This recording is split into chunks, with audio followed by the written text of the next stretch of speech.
La bendita palabra del Señor la vamos a encontrar en el Evangelio de Lucas, capítulo 15, versículo 17 al 20. Evangelio de Lucas 15, 17 al 20.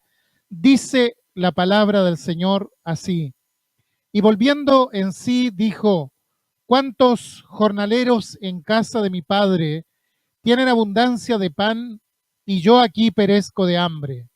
Me levantaré e iré a mi padre y le diré: Padre, he pecado contra el cielo y contra ti. Ya no soy digno de ser llamado tu hijo. Hazme como a uno de tus jornaleros. Y levantándose vino a su padre, y cuando aún estaba lejos, lo vio su padre, y fue movido a misericordia, y corrió y se echó sobre su cuello y le besó.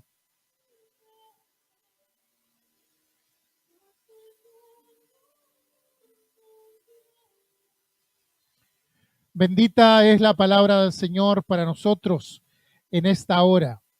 Y bueno, he tomado este pasaje que habla acerca del hijo pródigo, la parábola del hijo pródigo. Una de las metodologías que usaba Jesús para enseñar a la gente eran las parábolas, las cuales consistían básicamente en una narración simbólica que continúan profundas o que contenían profundas verdades espirituales. Y una de estas parábolas es la del hijo pródigo. Quizá la más universalmente conocida sea esta parábola. Es una historia breve pero intensa. Está llena de matices, contada con una maestría tal como solo el Señor Jesús podría hacerlo. Un padre tenía dos hijos y ese es el comienzo de la historia, dejando claramente establecido los personajes que van a intervenir en ella. Claro, también quiero dejar claro de comienzo que estos dos hijos representan a la humanidad entera y que aquel padre que se menciona aquí en esta parábola representa al mismísimo Dios. El Padre amante, el Padre bondadoso, es el mismo Dios representado a través de esta parábola. Pero yo quisiera que hagamos un enfoque de estos dos hijos. Son dos caracteres muy diferentes el uno del otro. Y en ambos vemos a dos clases diferentes de personas. Y no me diga que uno era piadoso y el otro era impío, porque es probable que a la conclusión a la cual lleguemos termine sorprendiéndole a usted. Solo quiero adelantarme un poco diciendo que todos los seres humanos por naturaleza han dejado a Dios fuera de sus vidas. Y no podemos decir que unos sean puros y otros impuros, porque en rigor y por naturaleza todos somos impuros, por cuanto, escribe Pablo, por cuanto todos pecaron, toda la humanidad pecó. En cuanto a los caracteres de estos hijos, hay cosas que resaltan a la vista. Solo que podríamos decir están sobre la línea de flotación. Es lo evidente. Viéndolo de ese modo, podemos concluir que el hijo mayor era de carácter tranquilo, cumplidor de los deberes de la vida, y el más joven, por el contrario, parece tener un temperamento insubordinado, un carácter más apasionado, enemigo de lo rutinario, por lo que se siente atraído por lo desconocido, por lo lejano, por lo extranjero. Si usted tuviera que elegir a uno de ellos, probablemente se inclinaría por el mayor, por considerarlo más consciente, más laborioso. Pero recuerde que es solo lo que vemos por encima. El ser humano ve lo que está delante de sus ojos, pero quien juzga el corazón es Dios. Ambos están igualmente perdidos porque la salvación, enseñó Pablo, no es por obras para que nadie se gloríe, sino que es por la gracia de Dios, por lo que toda la honra y la gloria es aplicable solamente al Señor. Y el menor de ellos dijo a su padre: Padre, dame la parte de los bienes que me corresponde.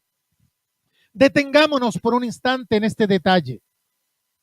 Cuando un hijo pedía su herencia antes de tiempo, era una deshonra para el padre. ¿Por qué?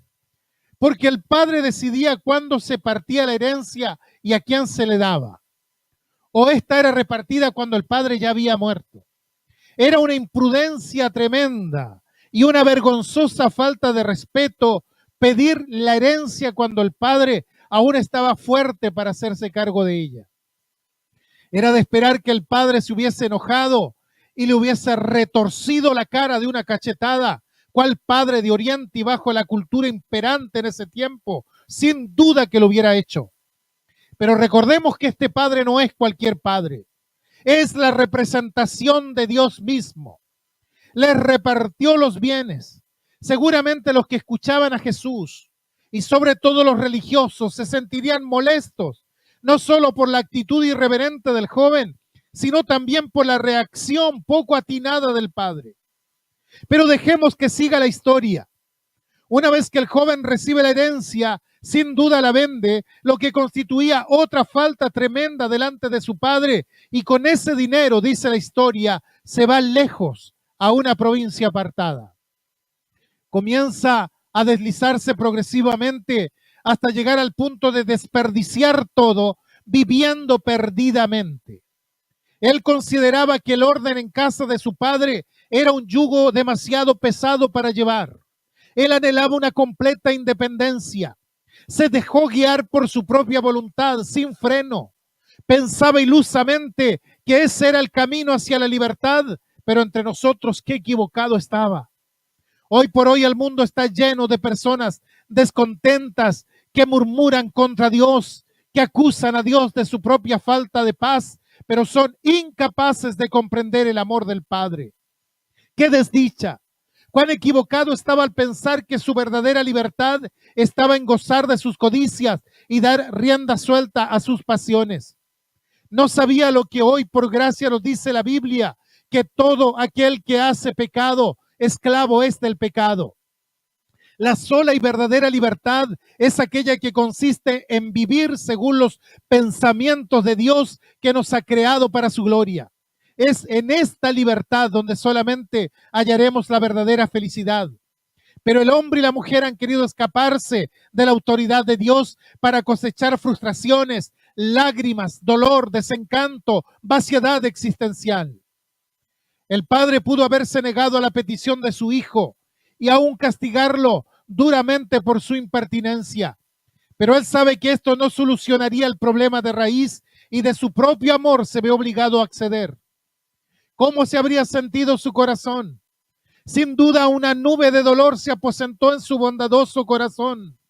Pudo ver por adelantado las consecuencias que esto traería para este hijo. El joven quería marcharse a un lugar lejano, lejos de los cuidados del amor paternal. Y el padre accede porque el verdadero amor no permite ninguna clase de violencia. Una persona puede hundirse más profundamente en el pecado que otro, pero en el momento en que se desvía de Dios, se ha vuelto rebelde, corrupto y falto de juicio. Una persona sin Dios en su vida es como el hijo pródigo. Gasta sus bienes en el país lejano y se arruina a ella misma. Parecía que nada le faltaba. Seguramente los amigos le sobraban, pero su vida perdida le condujo a la ruina, no solo a la ruina financiera, sino a la peor de las ruinas, la ruina espiritual. Sin duda el padre había previsto con anticipado lo que iba a sucederle a su hijo, pero él le deja marchar con los ojos llenos de lágrimas, lágrimas ante tanta ingratitud, lágrimas por el destino terrible que su hijo va a prepararse.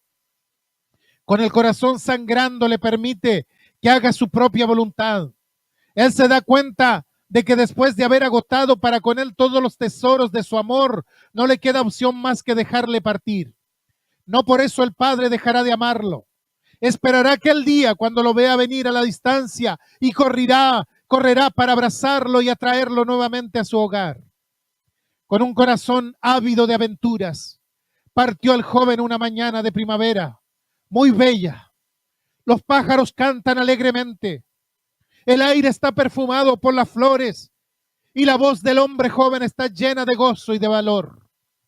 Con el paso ligero deja atrás el camino de la vieja casa, sin pensar en su padre, que le sigue con sus ojos cubiertos de lágrimas por aquel hijo que se va en pro de una ilusión de independencia. El joven insensato no se dio cuenta que estaba abandonando el origen de su verdadera felicidad, y dice la Escritura que allí desperdició sus bienes viviendo perdidamente. Este es el caso. El joven se transforma en su propio maestro. Él ha escogido su propio camino, un camino cuya pendiente le lleva hacia el abismo. En su egoísmo, él solo piensa en satisfacer sus propios deseos y muy pronto va a sufrir las consecuencias de su errada conducta. Cuando todo lo hubo malgastado, vino una gran hambre en aquella provincia. La vanidad ha pasado pronto para el pobre insensato. El capital ganado sin duda durante largos años de trabajo desaparece en poco tiempo. No solamente su bolsillo se vacía, además el hambre que ha venido aumenta sus dificultades. Los habitantes del país economizan sus bienes y no emplean obreros más que para los trabajos imprescindibles. El juicio que cae sobre el país entero afecta de una manera especial al hijo pródigo. Como el hombre del tiempo de José, que cayendo sobre la tierra, como el hambre en tiempo de José, que cayendo sobre la tierra entera, se dirigía particularmente a Jacob y a sus 11 hijos. Este es el trueno que despierta de su sueño de pecado aquel que había escogido vivir en la independencia de su padre. Y comenzó a faltarle. Y comenzó a faltarle.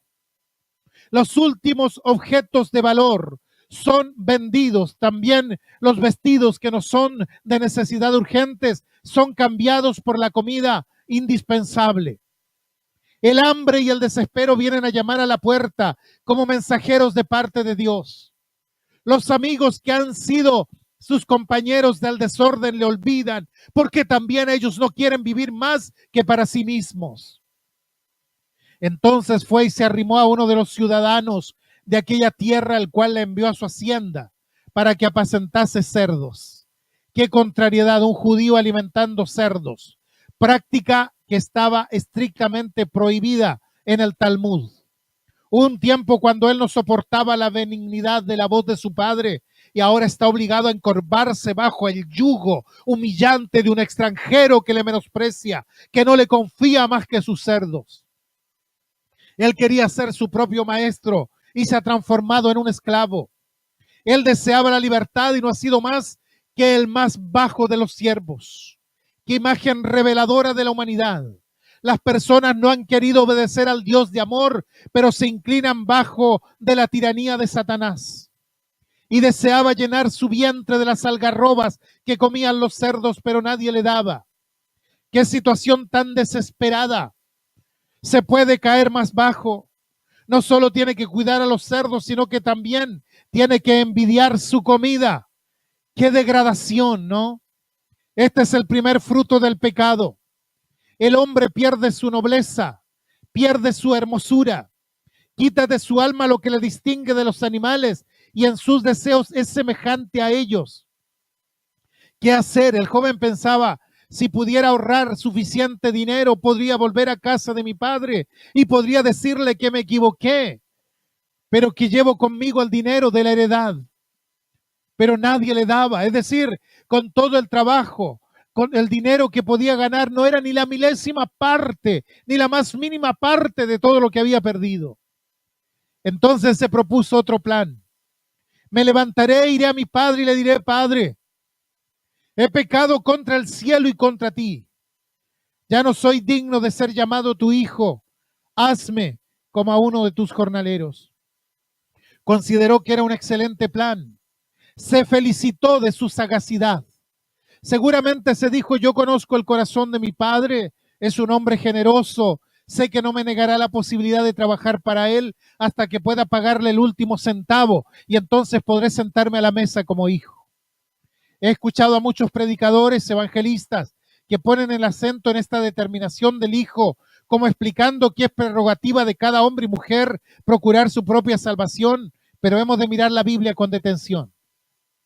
Si vamos al inicio del capítulo 15 de Lucas, cuando los fariseos y escribas murmuraban de Jesús diciendo, este recibe a los pecadores y aún come con ellos, el cronista dice, entonces él, refiriéndose a Jesús, entonces él le refirió esta parábola. Y luego encontramos tres historias, la de la moneda perdida, la de la oveja perdida y la del hijo perdido. Es decir, tres historias para una sola parábola. En la primera es el pastor quien sale a buscar a su oveja. En la segunda es la mujer que embarra el suelo para encontrar su moneda.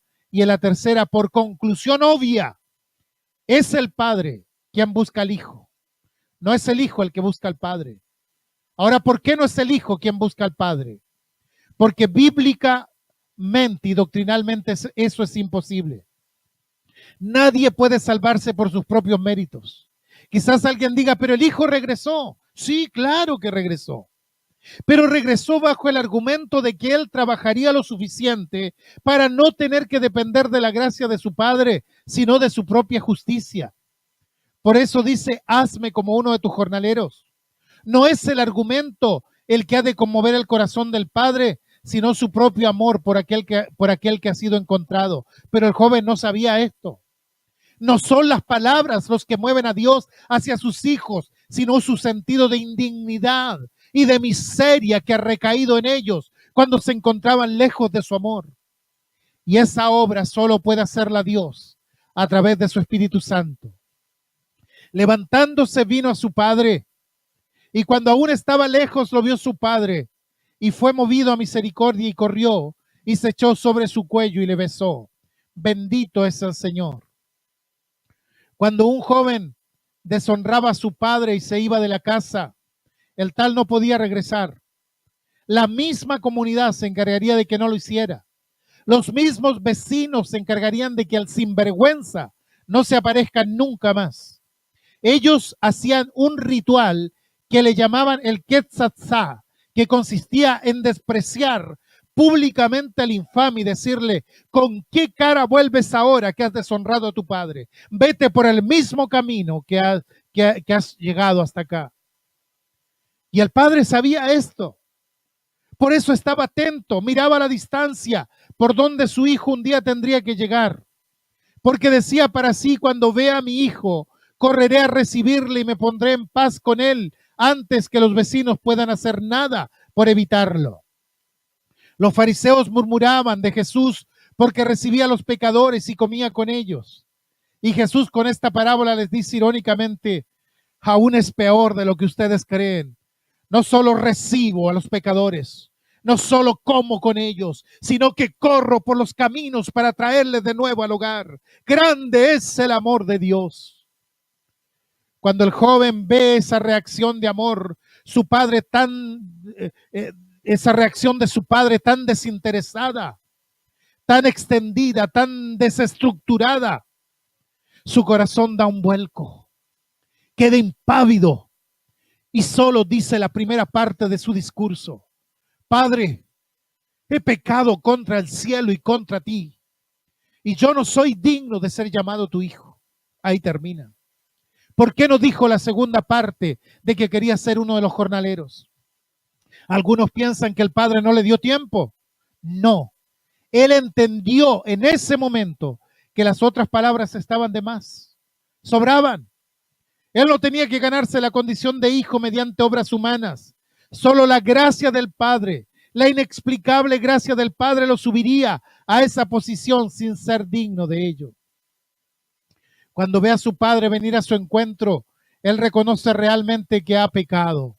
Porque, como dijo Pablo, el amor de Dios nos constriñe, nos supera.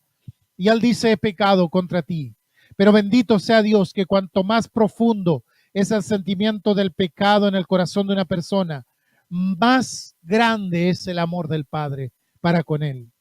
Padre, yo he pecado. Él se presenta sin excusas, sin introducción, sin subterfugios. Él confiesa su pecado. Él no hace como Adán que echa la culpa sobre su mujer, ni como Eva que echa la culpa sobre la serpiente. Él no acusa al mundo cruel y pérfido. Él se acusa a sí mismo. Él no dice, bueno, es que allí hay personas que han hecho peores males que yo. Él en su arrepentimiento no juzga más que a una sola persona, a Él mismo. Y justifica la sabiduría infinita de Dios que condena el pecado cuando dice, y yo he pecado también contra el cielo, yo he pecado contra Dios. Porque cada pecado es un insulto dirigido a Dios. 3 veces santo que está sentado en los cielos. Con dolor pudo decir David, después de la muerte de Urías, esposo de Betsabé, contra ti solo he pecado y hecho lo malo delante de tus ojos. Dios tiene derecho sobre nuestro ser entero. Él nos ha creado para su gloria y nosotros le frustramos en cada acto que le deshonra. El hombre natural se esconde detrás de todo un andamio de buenas obras. Pretende que no hace mal a nadie, que da a los hombres lo que les debe, y de este modo procura olvidar el hecho de que ningún acto de su vida tiene como objeto glorificar a Dios, que su vida es vana delante de Dios y que Él está privado de la gloria de Dios. El ser humano que quiere establecer su propia justicia está ciego en cuanto a la exigencia de la justicia divina. Si los demás no le acusan, él se siente satisfecho. Él no hace caso del orgullo, del odio, del egoísmo, de la envidia que van llenando su corazón con tal que su reputación sea irreprochable. Pero cuando la conciencia por obra y gracia del Espíritu Santo se despierta, nos sentimos culpables ante Dios, quien sondea los corazones. En su presencia nuestras obras desaparecen y exclamamos como el publicano golpeándose el pecho, oh Dios, sé propicio a mi pecador. El dolor que él ha causado a su padre le quema en el corazón. El remordimiento de haber despreciado su amor, el amor de su padre le es insoportable y con lágrimas se acuerda de su ingratitud y de su falta de amor. ¿Cuánto ha tenido que sufrir un pobre anciano durante todos estos años por culpa de mi alejamiento? Trato de imaginar ese reencuentro. Cuántas lágrimas de amor y de arrepentimiento. Cuánta gracia dispensada. Las palabras no soy digno no solamente indican el principio de la obra de Dios en el corazón del hombre, sino que estas palabras de humildad caracterizan la criatura de Dios durante toda su estancia en la tierra. Dichoso aquel que en la presencia de Dios pronuncia sin cesar el yo soy indigno. Estas personas son las que Dios ensalzará. Cuando Pedro dijo a Jesús, apártate de mí, Señor, porque soy hombre pecador, el Señor le une con él por toda la eternidad. Por otro lado, cuán grande es el amor del Padre. Él no siente enojo o resentimiento por el hijo que se ha arrastrado por el barro o que ha echado por tierra el honor de la casa. El amor eterno sufre a causa del estado del pecador que vive sin esperanza. Como decíamos, la gracia y el amor han hecho desaparecer de su corazón natural el pensamiento de que su padre podría tenerle como siervo inmediatamente después del acto de arrepentimiento. El padre ordena a sus siervos y les dice, sacad el mejor vestido y vestidle, y poned un anillo en su mano y calzado en sus pies.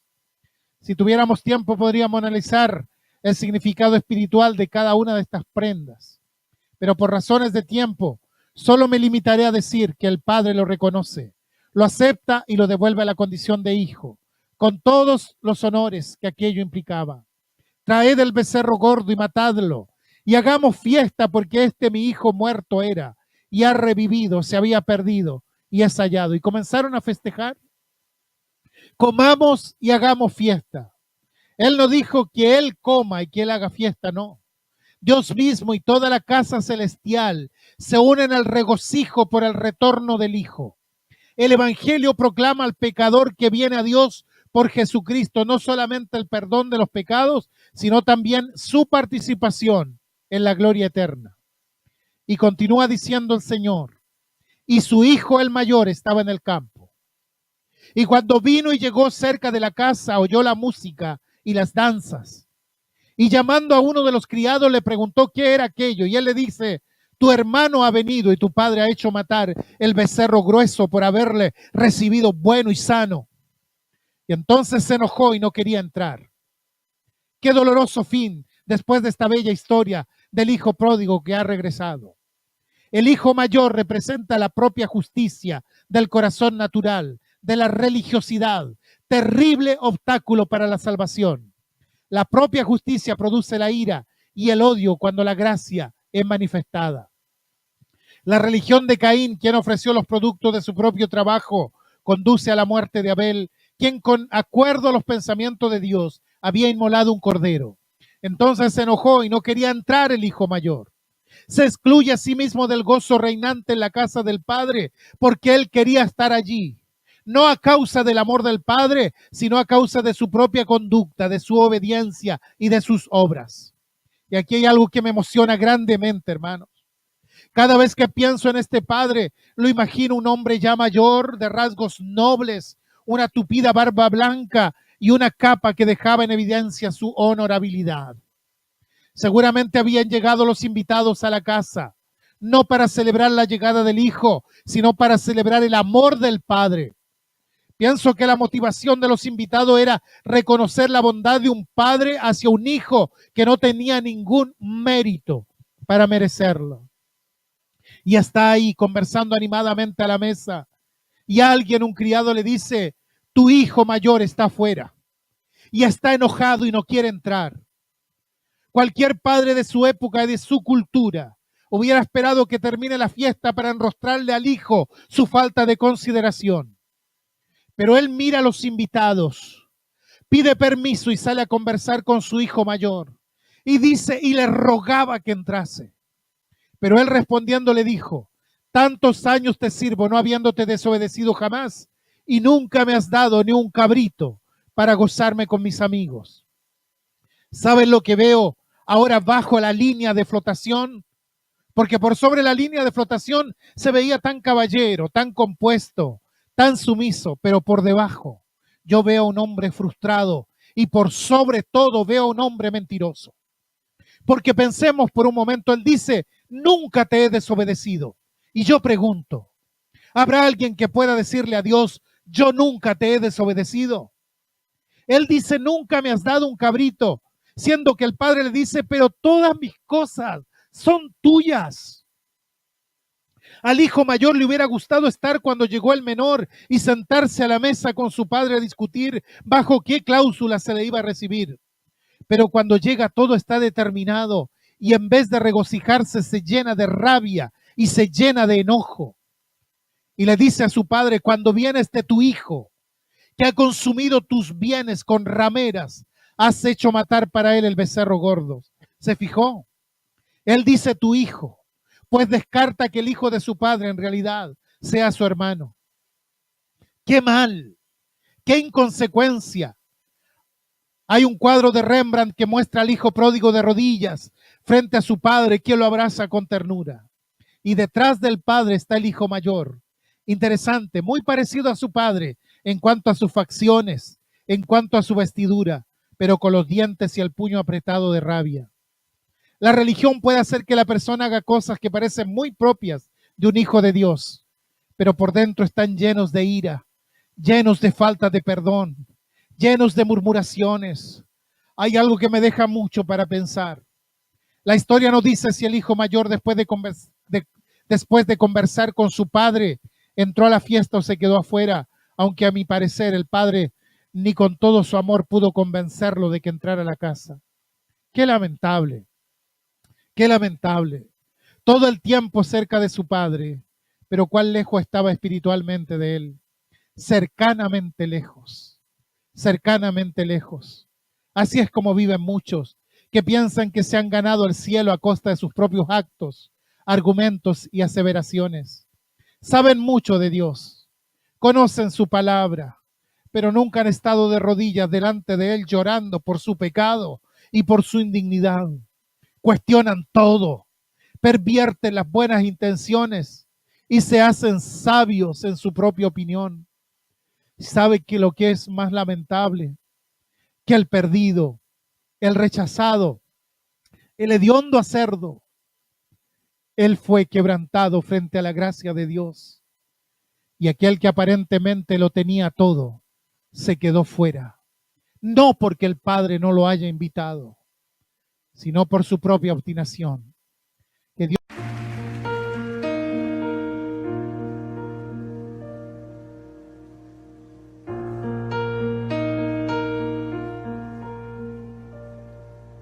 Prepara